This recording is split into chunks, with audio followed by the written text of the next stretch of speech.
폭식과 과식을 부추기는 먹방 과잉 시대에 전통식, 채식, 건강식 편안하고 진솔한 먹방 이야기 나눠보는 시간입니다. 기후미식회. 저희가 먹는 얘기만 하지 않고 기후미식회에서 먹거리 재료에 대한 이야기도 꼭 하잖아요. 오늘 농업 현장 핵심 이슈를 짚어주시는 경기도 친환경농업인연합회 홍한나 사무처장님 모셨는데요. 어디에서도 들을 수 없는 이야기, 오늘도 큰 기대가 됩니다. 안녕하세요, 처장님. 네, 안녕하세요. 새해 복 많이 받으세요. 네, 복 많이 받으세요. 청취자 여러분들도 복 많이 받으시기 바랍니다. 우선 제가 여쭤볼 게 있는 게 얼마 전에 경기도가 11월 말에 폭설 피해 복구에 3,116억 원을 투입했다. 그 기사를 보면서 우리 방송 들으셨나 보다 이런 생각을 했는데요. 뭐 안 들으셨을 수도 있지만 홍한나 처장님이 그때 오셔가지고 다들 비 많이 왔는데 교통 막혔다가 풀렸다 이 생각만 하는데 경기도 남부지역 농가들의 폭설 피해에 대해 얘기를 해주셨잖아요. 네, 맞아요. 그래서 이 뉴스 보면서 정말 기뻐했는데 이게 또 일부 지역만 특별 재난 지역이 되고 지원을 못 받고 계신 분들이 있다고요?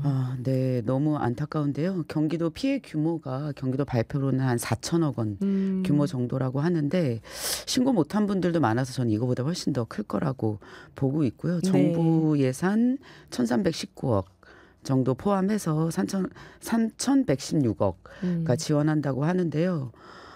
여전히 이제 경영체 등록이 안 돼서 신고조차 못하고 있다라고 하는 얘기를 지난번에 드렸었는데 간신히 어떻게 신고는 하게 됐어요. 그래도 농민들이 이제 막 요구하고 해서 신고는 하게 됐지만 결국 또 재난지역 선포되기도 하고 이렇게 예산 편성까지 됐는데 지원할 때가 되니까 지원 대상에서는 결국 다 제외가 된 상황입니다. 지원 대상에서는 제외가 됐다. 네. 그리고 뭐 농업 시설이 아니라는 이유로 뭐 이제 농막이라든지 뭐 농기계들을 보관하던 창고들, 작업동들 이런 거 망가진 것도 신고를 안 받아줘서 신고를 좀 받아달라고 요청해서 받아주긴 했는데 역시 여기도 다 지원 대상에서 지금 제외되고 있는 상황입니다. 그랬구나. 그때 처장님께서 왜 일단 신고는 받아달라고 주장을 맞습니다. 했다 하셨는데 그 경영체 등록이라는 건 그러니까 부재지주의 땅에서 농사를 짓는 분들이 부재지주가 계약을 안 해줄 경우에 임대 계약을 안 해줄 경우에 경영체 등록이 안 되니까 이 피해에서 보상을 못 받는 거고 농민이라고 하는 증명을 할 수 없다는 거죠.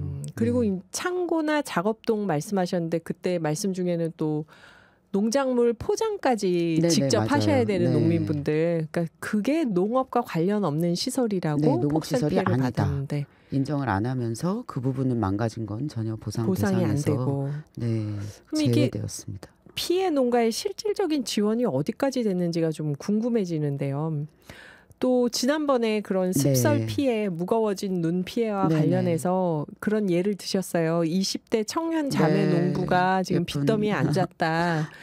특별히 예뻐하시는 그 첫 수확도 하기 전에 그리고 이천의 쌀 도정 공장이 반토막이 났다. 이 말씀이 특히 인상적이었어요. 농민들 대부분이 고령이셔서 다니면서 피해 사실을 확인하지를 못한다. 이 폭설에서. 맞습니다. 이분들은 어떻게 좀 지원을 받으셨나요? 너무 안타까운 게요. 아주 가슴이 답답한데요. 그 청년 자매 농부들, 그 예쁜 농부들이 임대를 받은 거예요. 이 친구들도. 경영체 등록이 안 된 거예요. 이번에 전혀 지원을 못 받게 됐고요. 그 시설 임대를 해준 시설의 주인은 보상을 받게 되었는데 이거 왠지 재개발할 때 보상하고 좀 비슷한 것 같은데. 그러니까 부재지주는 땅 주인은 보상을 받았다는 받고요. 건가요? 정작 그 시설을 뭐 이제 보수하면서 시설에도 투자를 하고 또 생산물도 심어져 있는 상태인데 작물은 또 보상 대상이 아니기 때문에 작물은 또 제외가 되고 철거 비용은 다 물어야 되는데 결국 보상은 전혀 받을 수 없는 그런 이런 상황이 네. 됐고요. 그럼 이 청년 자매농부만이 아니라 경영체 등록이 안 된 임대농들의 경우 농민이 못 받고 지주가 받은 경우들이 지주가 많겠네요. 받는 경우들이 꽤 많이 있을 거라고 저는 봅니다. 네. 네. 그리고 이천 도전공장 같은 경우에도 거기가 딱 이제 쌀을 생산하면 마대에다 이렇게 담아가지고 보관해 놓거나 그 농업 기구들과 농기계들을 보관해 놓는 딱 그 장소였거든요. 네네. 거기 농업시설 아니라고 지금. 쌀 도전공장에. 네. 거기도 신고조차 안 받아줬고 당연히 지원은 배제된 상황이고요. 많은 농민분들 중에서는 또 이제 이 고령 농민들 자기 걸 제대로 신고하지 못하신 분들 같은 경우에는 뒤늦게 이제 지금 어떻게 해볼 도리도 없는 그런 상황도 있고요. 지원 신청이 끝났으니까. 네, 생각보다 굉장히 많은 분들이 지금 그 특별 재난 지역에 선포됐음에도 불구하고 지원 대상에서 제외되는 사례들이 많이 있습니다. 현재. 어쨌든 예산은 3,116억 원 투입이 됐으니까 그럼 이 지원 못 받는 분들을 위한 어떤 다른 해결책은 없을까요? 현재로서 제도적으로는 전무하다고 판단하고 있고요. 그래서 경기도 의회 또 경기도청 많이 요구를 해서 이런 상황을 잘 알고 있어요. 그래서 다행히 경기도가 자체 예산으로 700억 가량 해서 이건 정부의 간섭을 받지 않는 예산이기 때문에 경영체 등록을 했건 안 했건 좀 그러니까 그 피해 상황이 확인되면 그 확인된 분들에게는 지원해 줘라라고 지금 만들어가고 있습니다만 그런데도 여기에서도 끝내 그때 마지막까지 신고를 안 받아줘서 그 못하신 분들 이런 분들은 끝내 이 경기도의 지원금에서도 혜택을 받을 수 없는 상황입니다. 그러면 아까 그 청년 자매 농부들하고 이천의 도전공장은 다 제외 여기에서도. 여기서도요. 그래서 저희가 모금을 하고 있어요. 도저히 그러니까 막 국회도 쫓아다니고 도의회도 쫓아다니고 또 국회의원들 직접 막 그 현장으로 데리고 오고 뭐 이렇게 해서 사실에 대해서 현실에 대해서 막 적나라하게 보여주기도 했었는데요. 제도가 뒷받침이 안 되다 보니까 소외되는 사각지대에 피해 농민들이 너무나 많이 발생하고 있습니다. 근데 이거는 특별령이나 이런 걸로 어떻게 해결할 수도 있을 것 같은데. 근데 그게 안 되더라고요. 참. 그럼 지금 피해 보상이 되는 줄 알고 뉴스 보고 잘 됐다 했던 분들이 너무 실망감이 큰 거죠. 지금. 실제로 현장에서는 이런저런 이유로 지금 행정에서 제외된 분들이 많다. 의외로 많다. 매우 많습니다. 그러면 농민분들의 절망감이 클 것 같은데. 맞습니다. 사실 제가 홍한나 처장님 나오시길 기다렸던 게 지난 12월 21일 남태령에서 밤샘 시위 보면서 저 농업사법 얘기가 계속 나오는데 사실 그거 막 응원하고 봤던 분들도 그 농업사법에 대해서 구체적으로 뭐가 문제고 왜 거부권 행사가 됐는지를 잘 모르거든요. 맞아요. 처장님한테 전화로 여쭤보려다가 제가 너무 방해하는 것 같아서 기다렸는데 이렇게 나오셨습니다. 근데 남태령 시위를 어떻게 보셨는지요? 너무 저는 감동받았고요. 제 말이 아니고 그 현장에 계시던 농민분들이 어디서 여자들이 저렇게 드글드글 쏟아져 나오는 거 이런 말씀을 하셨는데 저는 정말 어디가 단체로 진짜 버스 타고 한꺼번에 오신 줄 알았어요. 진짜. 그게 SNS에서 막 퍼졌어요. 너무 깜짝 놀랐습니다. 그래서 연천농민회 회장님 이석희 회장님이나 저희 찾아오시는 그 선생님도 다들 그 얘기 하시더라고요. 박용석 선생님이나 한밤중에 남태령에 모였다는 얘기 듣고 가야 되는데 연천에서 이 한밤중에 너무 멀어서 직접 움직이지는 못했다고 그러시더라고요. 그런 분들 많으실 거예요. 아마.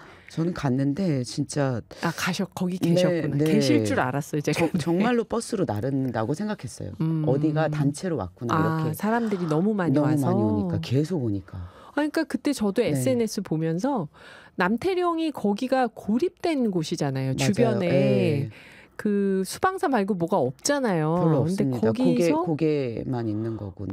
광화문이나 여의도면 근처에 무슨 24시간 편의점이라도 있는데 그래서 거기 농민들이 고립돼 있다 하니까 사람들이 그거를 그냥 둘 수 없다 생각하고 막 모여서 갔던 것 같아요. 그때. 맞습니다. 진짜 이게 농민들 같은 경우에는 계속 이렇게 농업이 이제 소외되면서 아스팔트 농사라고도 하는데 계속 트랙터 시위들을 해왔거든요. 근데 항상 그러니까 뭔가 국민적 관심을 받지 못하고 소외된다는 느낌이 좀 있었는데 이날은 진짜 그 응원봉이 마치 그 오랜 세월 쌓아왔던 늙은 농부들한테 이렇게 바톤을 딱 이어받은 것 같은 느낌이었어요. 그 흔들고 있는 응원봉이. 그래서 새 시대는 훨씬 더 발전하겠구나 하고 굉장히 감동적으로 느꼈습니다. 그 현장에서도. 선생님 눈에 눈물이 맺히시니까 저도 같이 맺히셨어요. 네. 아스팔트 농사라는 말도 참 아스팔트 농사. 마음이 찡한데 농민분들이 이렇게 단체 행동을 하실 때 그걸 아스팔트 농사라고 한다. 맞습니다. 농업 인구가 지금 우리나라가 4%라고 하니까 점점 소수자가 된다고 생각하셨는데 맞아요. 이렇게 드글드글 여자들이 모였다고. 원래 우리가 옛날에 배구나 뭐 농구나 다 여자 팀들이 잘하지 않았나요? 맞아요. 지금처럼 잘 못할 때 예전에. 여성들이 이 나라를 살리고 있다는 생각이 듭니다. 그러게요. 네, 오늘 기후미식회 홍한나 사무처장님과 지난 11월 말 습설 피해봤던 농가들 어떻게 피해 조치가 진행되고 있는지 좀 자세히 현장 이야기 들어봤고요. 2부에서는 이 남태령 시위에서 문제가 됐던 농업사법의 왜 거부권을 송미령 장관님이 왜 거부권을 요구했는지 이런 이야기 자세히 들어보겠습니다. 음악 듣고 2부에서 뵐게요. 하늘, 숲, 바람의 소리. 오늘의 기후입니다. 진행하는 저는 김희숙이고요. 오늘 기후미식회는 농업 현장 핵심 이슈를 짚어주시는 경기도 친환경 농업인연합회 홍한나 사무처장님과 이야기 나누고 있는데요. 그 남태령 트랙터 시위, 그게 농업사법 거부권 행사에 대해서 농민들의 분노의 목소리였는데 맞습니다. 제가 선생님께 평소에 얻어들은 것 때문에 약간 아는 척은 했지만 주변에 깊게 들어가면은 이걸 찾아봐도 자세하게 일목요연하게 정리된 게 별로 없더라고요. 그래서 맞아요. 이 농업사법이 농민뿐만이 아니라 소비자 입장에서도 왜 중요한지 우선 이 농업사법이 뭔지 처장님께 좀 깔끔하게 우리가 들어보겠습니다. 네, 일단 농민들 같은 경우에는 아주 진짜 촉각을 곤두세우고 지켜보고 있었어요. 이 농업사법 통과되는 그 국회 현장을 계엄 선포 직전이었고요. 그래서 국회에서 이제 이 법안이 통과되는 걸 보고 진짜 박수들을 쳤는데 아까 이제 그 우리 청년 자매들이나 그 이천 도전공장 그 전혀 지원을 못 받는다고 말씀드렸잖아요. 근데 이 농업사법이 통과돼서 시행이 되면 그런 사각지대가 해소될 수가 있습니다. 네, 그런 지원들을 받을 수가 있어요. 그래서 그러니까 그분들이 계속 이제 농사를 빚 안 지고 편안하게 좀 영위할 수 있는 울타리가 되는 법안들이고 그랬을 때는 지금 기후 재난으로 아주 빈번하게 이 그 농업 생산성이 불안정해지고 있어서 먹는 물가도 엄청 폭등하고 있잖아요. 지금 뭐 서울 물가 장난 아니라는 얘기 벌써부터 이제 나오고 있는데 그런 그 먹는 물가를 잡아주는 낮춰주는 소비자 보호 정책도 포함되어 있는 내용입니다. 그래서 이 농업사법에는 국민들이 대통령이 첫 번째로 거부권을 행사하다 보니까 유명해진 이 양곡관리법. 네, 양곡관리법이 있고요. 그다음에 농산물 유통 및 가격 안정법. 이거 중요하겠네요. 이거 굉장히 중요합니다. 이게 이제 소비자 보호 정책들이 담겨 있는 법이고요. 또 세 번째, 네 번째가 재해 문제. 방금 말씀드렸던 이 농업재해대책법, 농업재해보험법. 이렇게 네 가지이고 이건 이제 단지 농민들 를 위한 법안이라기보다는 점점 이제 불안정해지고 있는 생산가 문제 때문에 농민들이 농업 현장을 떠나거나 농업을 포기하게 되는데 그렇게 하지 말고 가격을 좀 보존해 주면서 생산 기지를 지키고 그로 인해서 그 국내의 식량 자급률도 지키고 그리고 먹는 물가도 너무 폭등하지 않도록 잡는다. 이런 내용들이 포함되어 있는 민생 대책 법안. 이다라고 평가하고 있습니다. 저는. 그래서 양곡관리법, 농산물 유통 및 가격 안정법, 농업재해대책법, 농업재해보험법인데요. 이거를 그 송미령 농림축산식품부 장관은 농망법이다. 농민들은 농사법이라고 하고 그리고 대통령에 이어서 한덕수 총리님이었죠. 그때 권한 대행까지 또 거부권을 행사한 거 보면 굉장히 첨예한 문제구나 하는 생각이 드는데요. 이게 뭐 때문에 양곡관리법은 어떤 법이고 네. 농산물 유통 및 가격 안정법은 어떤 법이고 이 각각의 네. 법이 어떤 법이길래 왜 이게 이렇게 첨예해지는 걸까요? 저희가 그냥 생각할 때는 양곡 관리해야지, 네. 농산물 가격 안정돼야지 그냥 이렇게 네, 생각이 맞습니다. 되는데 네. 어떤 지점에서 이렇게 갈등이 일어난 걸까요? 네, 이 계엄을 막지 못한 세력들이 그러니까 너무나 당당하게 이 거부권이라는 권한을 행사하는 걸 보고 농민들 진짜 분노했고 어떻게 보면 네. 남태령 대첩을 만들어낸 계기가 된 것이기도 하는 것 같은데요. 한 가지씩 좀 짚어보면 네. 이 그 양곡 관리법 이라고 하는 거는 우리나라 지난번에 제가 한번 쌀값 폭락 문제 때문에 맞아요. 말씀드린 적이 맞아요. 있는데요. 우리나라는 과잉 생산이라는 표현 저는 굉장히 적절하지 않다고 봐요. 왜냐하면 국민이 먹는 쌀의 94%밖에 생산을 하고 있지 못한데 6%가 부족한데 네. 왜 과잉 생산이냐? 왜 과잉 생산이냐? 그만큼 수입을 많이 하기 때문이에요. 네. 이 수입쌀 때문에 쌀이 남아 돌아서 쌀값이 계속 폭락하게 됩니다. 네, 쌀값이 계속 폭락하게 되면 그걸 이제 정부가 일정 정도 사들여서 의무적으로 매입해서 시장에 쌀이 너무 나돌아다니지 않도록 해서 쌀값을 조정하는데 근데 그것으로도 모자라서 더 폭락할 경우에 정부가 정한 기준 가격만큼은 농민들한테 보전해주자 가격을. 그래도 그게 농민들 네. 입장에서는 그렇죠. 제값은 그 아니죠. 생산 네. 비용이 보장되는 건 아니지만 네, 그래도 맞습니다. 최저선을 정부가 보장해주자. 네. 그것이 바로 이제 양곡관리법이고요. 이 양곡관리법이 너무나 중요한 건 뭐냐면 필리핀 예도 한번 말씀드렸던 것 같은데 네. 1년에 사모작하는 필리핀이 결국은 이 농사를 포기하면서 농업을 포기하면서 전 세계에 가장 쌀을 많이 수입하는 최대 쌀 수입국이 됐어요. 깜짝 그래서 놀랐어요. 그 얘기 듣고. 네, 쌀이 없어서 폭동이 일어나는 경우들이 비일비재하게 발생하는데 우리나라도 마찬가지입니다. 이 양곡관리법이 시행되고 농민들이 쌀을 생산할 수 있는 이 생산 기지를 지킬 수 있게끔 그 정부가 보장해주지 못한다고 하면 쌀 생산 기지가 무너지면 우리나라도 필리핀과 같은 상황이 도래할 수 있다고 봅니다. 안 그래도 지금 계속 쌀 생산량은 줄고 있거든요. 10년째 재배 면적이 하락하고 있고 생산량도 하락하고 있어요. 국민들이 아무리 쌀을 안 먹어도 그 100%를 생산하지 못하는 상황은 지속적으로 발생하고 있습니다. 역대급으로 재배 면적 줄어들고 있는데요. 이런 상황에서 쌀 생산 기지를 지키는 것을 주요 골자로, 즉 식량 자급률, 식량 안보를 지키는 것을 골자로 하는 것이 바로 이 양곡관리법이라고 생각하시면 좋을 것 같습니다. 네. 그때 4% 농민들도 네. 그중에 다수가 또 고령 농민이라고 하셨잖아요. 그러니까요. 그러니까 이게 지금 농민들이 그래서 네. 3%, 2% 네. 줄어들었을 때 우리나라 쌀 생산은 어떻게 될 것인가, 미래를 보면서 이건 대책을 세워야 맞아요. 되는 그 부분이네요. 쌀이 남아돈다라고 하는 걱정은 너무 행복한 소리 하는 거라고 저는 판단되고요. 부족할 날이 곧 옵니다. 지금 농민들 나이가 평균 나이가 68세입니다. 네네. 급격하게 농민들 줄어들고 있거든요. 네네. 지금. 네. 그리고 두 번째에서 농수산물 유통 및 가격 안정에 관한 법률. 이거는 어떤 법률인데 왜 이거를 안 해주는 거죠?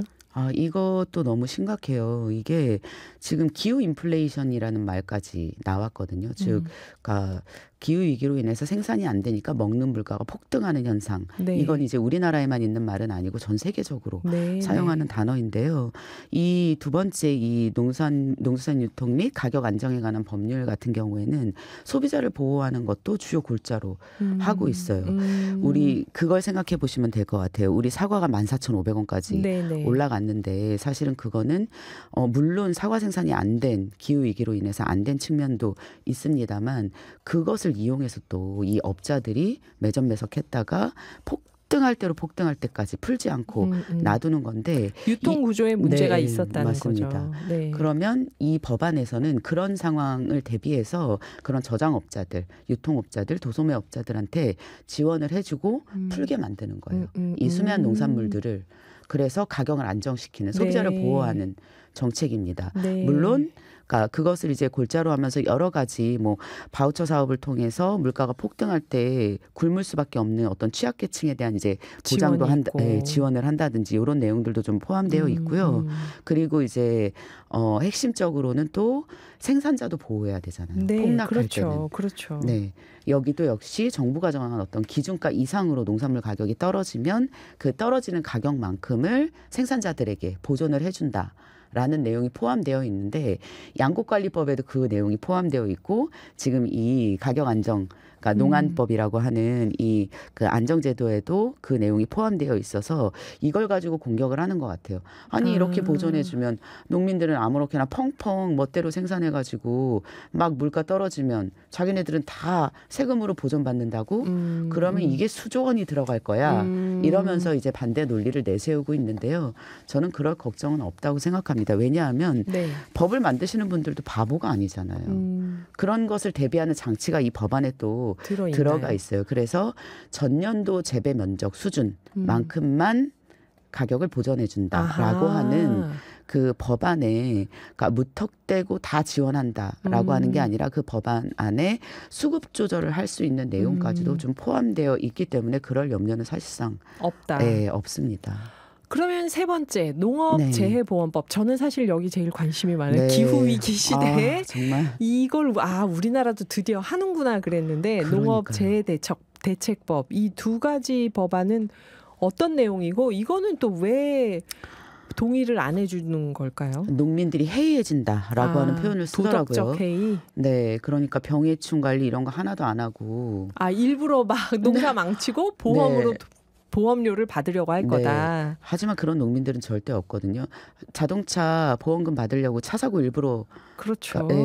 내시는 분들 안 계시잖아요. 가끔 있긴 하지만 아주 극소수죠. 그리고 걸리죠. 결국 보험에서. 그거는 이제 사기 그렇죠. 같은 경우엔 그렇게 하지만 농민 전체를 그런 사기 집단으로 모는 거거든요. 이거는.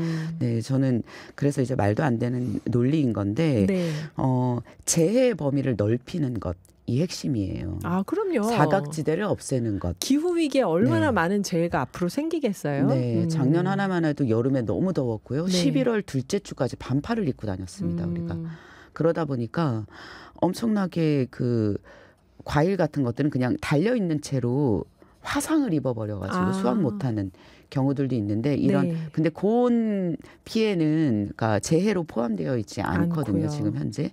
그래서 재해의 폭들을 넓히고 재해 피해의 폭도 넓히고 이런 토마토 풀라방 얘기 한번 했었는데 이런 있어보지 못한 병해충 한 번도 발생하지 않았던 병충해가 포함되어 재해를 포함시키고 그래서 이런 기후로 인해서 발생하는 기후재난으로 발생하는 여러 재해들을 더 많이 재해로 인정을 해주고 이 부분에 대해서 농민들에게 보상을 해주자라고 하는 거고 현실화시키자는 거예요. 예를 들면 지난 5월달 6월달에 양파가 일조량 부족으로 해서 피해를 크게 입었고 농업재해로 인정이 됐어요. 근데 평당한 생산비가 9,000원 정도 들어가거든요. 양파는. 근데 재해로 인정됐는데 보상받은 건 평당 800원이었습니다. 9,000원이 들어간 생산비를 800원을 보존을 해주면 이거는 보험의 의미가 없죠. 없잖아요. 그래서 그러니까 생산비조차도 보존이 안 되기 때문에 재해로 인정받는 의미가 현재로서는 별로 없는 거예요. 농민들한테는. 그래서 생산비만큼은 보존해 주자라고 하는 내용도 여기에 포함되어 있습니다. 그러니까 기후 위기로 인한 각종 기후 재난들은 농민들이 만들어낸 건 아니잖아요. 그렇죠. 네, 근데 그 피해는 고스란히 이제 농민들이 보고 있기 때문에 그 피해를 보존해 줌으로써 농업을 포기하지 않도록 만드는 것을 주요 골자로 하고 있는 게 농업재해대책법 그리고 농업재해보험법. 인데 이런 걸 보상해 주다 보면 농민들이 해이해져서 자꾸 보상만 바란다라고 하는 것이 이제 정부의 논리예요. 거부권을 행사했던. 근데 절대 그렇지 않습니다. 내가 애써 생산한 것이 망가져서 보험 타먹어야지 이렇게 생각하는 농민들은 아무도 없거든요. 진짜. 그리고 저는 이 재해보험법, 재해대책법 이거를 또 이렇게 안 하면 앞으로 어떻게 하겠다는 대안이 있는 것도 아니잖아요. 계속해서 재난이 올 텐데 그때마다 그러면 어떻게 할 것인가. 아하. 맞습니다. 그래서 이번 이제 폭설 피해에서 제외됐던 우리 그 자매 청년 농부들이나 이천 도전 공장 같은 사례들이 너무 많다는 거 이미 정부도 알고 다 알고 있는 사실이거든요. 네. 그리고 제외된다는 것도 다 알고 있어요. 이런 그래서 보험을 들지 못하거나 재해에 포함된 어떤 작물이 아니더라도 보상해 줄 수 있는 대책도 있기 때문에 만약에 이 법이 먼저 시행이 됐다고 하면 이번 폭설 피해에도 안심하고 아마 보상을 받을 수 있었을 거예요. 그분들 같은 경우에 제외되지 않고. 네. 그렇다면 그래도 국가가 농업에 대해서 이만큼 신경 써준다라고 하는 어떤 자부심 같은 것도 생기고 농업을 지속할 텐데 참 안타까운 일입니다. 거부권이 행사돼서 또 다시 또 재입법을 해야 되는 상황에 처했다는 것이 너무 안타깝습니다. 재입법을 해야 되는 상황이 네. 됐는데요. 이 농업사법이 사실은 우리나라 농업 생산 기지를 지키는 네. 것, 또 소비자들에게 좋은 먹거리를 적절한 가격에 보장해 주는 네. 것, 이게 다 포함된 이야기인데요. 네, 두 가지가 지금. 가장 핵심적인 골자입니다. 네.